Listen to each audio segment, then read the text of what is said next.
It always began the same way, the scrape of something across the floor, not really loud. Just enough to awaken you. For months, I reassured myself that it was the house settling, the pipes, perhaps the cat. But when I glanced at the clock, it read the same each time. 300 a.m., not 2:59, not 3:01, always. Precisely 3, I laughed at first. I'd scroll on my phone, roll over and try to go back to sleep, but the noise persisted. Every single night. And it began moving closer. Somewhere around 2 weeks in, I woke to a gentle creaking, the kind you'd hear when someone is standing on a creaky wooden floorboard. I froze, holding my breath. My room was completely dark, but I knew it. Something was there. Through the thin slice of light from my alarm clock, I had seen a shadow across the wall. It wasn't mine. I was perfectly still. The figure was long and twisted and wrong, like a person, but thinner, nearly stretched. And then I blinked, and it was gone. I told myself it was a dream. I had to, because the other option meant something impossible was staring at me. The second night it returned. This time, I heard footsteps. Slow, barefoot, moving from the hallway to the edge of my bed. I kept my eyes closed, holding onto the sheets, listening. The sound ceased. Then something breathed. Right beside my ear, the air grew cold, heavy. My throat constricted as if invisible fingers were squeezing it. And in the darkness, a whisper escaped, soft, cracked, and wrong. "You're awake," I yelled. Turning on the light, I found the room to be vacant, but the floor under my bed was damp, as if someone had passed through mud. I began to read about sleep paralysis, hauntings, anything that might shed some light on it. That's when I came across the waker. They referred to it online as an old myth, a being that feeds on consciousness. It doesn't visit the sleeping. It visits those who wake, and it always begins at 3 a.m. When the world is still quiet enough to see and hear what's been watching you all along.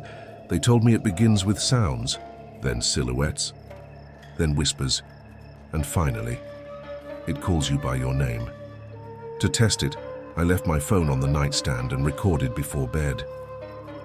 That evening, I woke up again, precisely 3 a.m.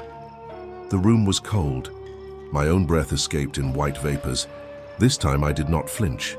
I let it occur. The sound of dragging came back. Then the footsteps. Something leaned over me. I felt the mattress sag, the whisper again, closer this time. "Do you know what time it is?" The air smelled like rot and metal. I wanted to open my eyes, but every nerve was telling me not to. Then I heard the phone drop off the nightstand. A wet, deep laugh followed. When I awoke in the morning, the phone was still recording, but the last hour was nothing but static, barring one distant voice at the end. "Now you'll see me." That night, I pulled the plug on every electronic in my bedroom. No clocks, no lights, no lamps that might remind me of the time, but somehow I must have dozed, because when I awoke again, it was cold once more. And there on the wall across from my bed was a faint red glow, the digital clock I had pulled out of the wall. It jumped back to life, showing me only one number, 3 guys in the corner mirror. I could see it, a figure standing behind me. Its reflection shifted even though I didn't. Its eyes were empty, its smile stretching too far wide. Then it leaned in close, and I could hear it say, "You shouldn't have tried to hide." For days, I didn't sleep, but weariness prevails in the end. And when I did at last manage to drift off, I awoke again to silence. The silence that buzzes, the silence that is alive. I couldn't move. I couldn't breathe. The air vibrated with something dense, close to a heartbeat. Then, for the first time, I saw it fully. The waker wasn't tall any longer. It was hunched down next to the bed. Its skin stretched paper thin. Its mouth forced into a grin that split its face.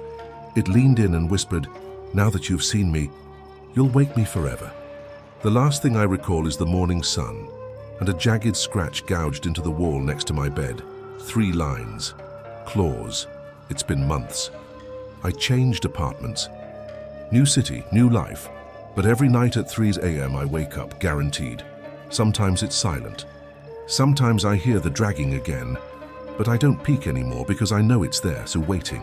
They say that if you ignore it long enough, it loses interest, but I don't think so. I think it's patient. I think it waits. And one night, when I'm too exhausted to stay awake, It'll complete what it began.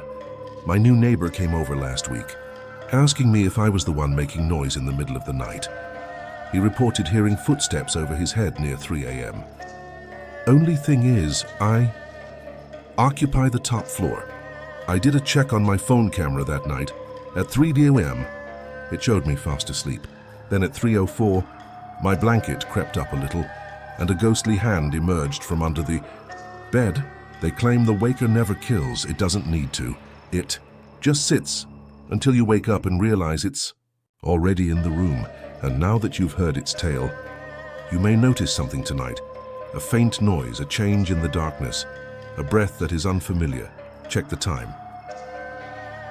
If it's 3 months, Cam, don't move, don't glance. Just hope it hasn't already learned your name.